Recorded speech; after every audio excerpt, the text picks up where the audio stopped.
Wicker is thin branches or vines, flexible enough to be woven. Many plants are used for wicker, such as willow and rattan. Quality wicker is highly durable, and you can even find antique wicker furniture that's still sturdy today.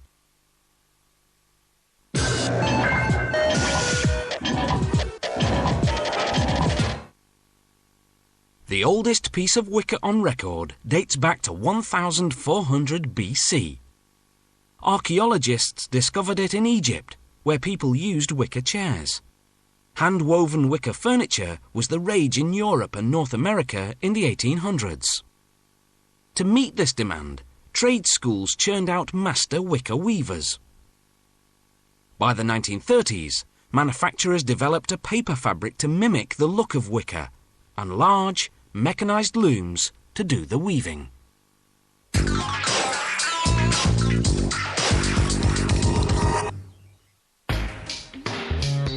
Today's genuine wicker items are usually made of rattan core, rattan palm tree branches stripped of their bark, then processed into different diameters and profiles. At this workshop, they use a manual loom to weave wicker hampers.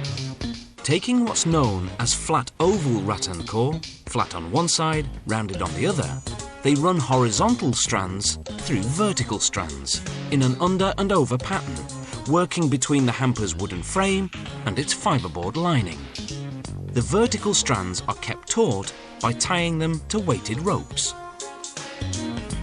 It's important to keep the rattan moist with hot water to keep it supple enough to manipulate. One thin round strand is woven every 13 centimetre high section of flat oval.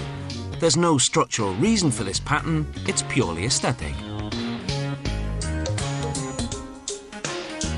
A wicker waste paper basket begins with a base that dictates the shape. Vertical stakes of round rattan core are inserted along its perimeter. Then below the base, each stake is bent over the next. Then under one after that. This forms what's called the foot border, a bottom rim that holds the base securely in place. Next, a wooden form is inserted and weaving can begin.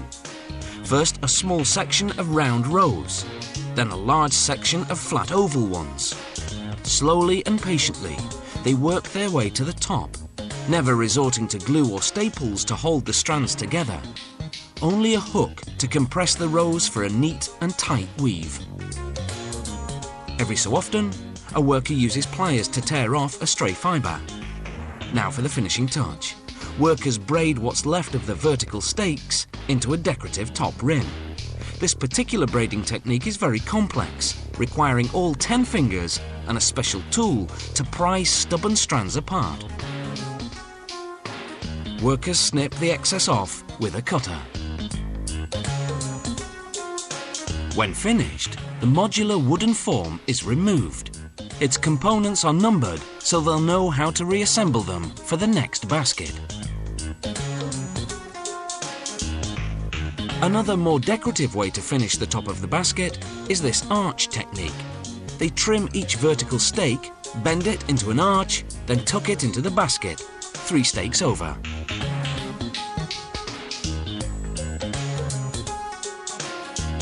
This measuring tool ensures the arches are of equal height, while this metal device creates a space into which to tuck each stake.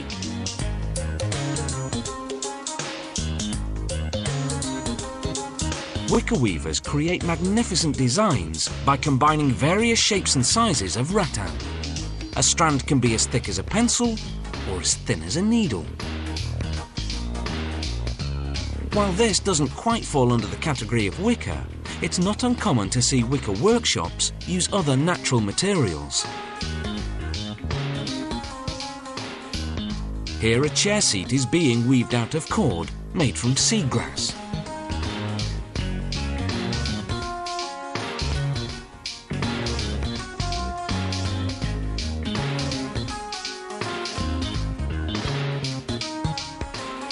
There's also wicker seating material. This pre-woven sheet is called cane seating or rattan peel, and it's made from the bark stripped off the rattan branch.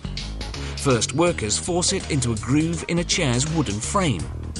Then workers glue in what's called a spine, a strip of rattan core with a pointed edge.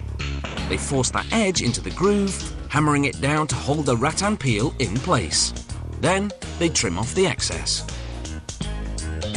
Because wicker is wood, it can be stained or painted, or left in its natural colour. Whatever the finish, they give it 2 or 3 coats of varnish for protection. Durable, organic and beautiful.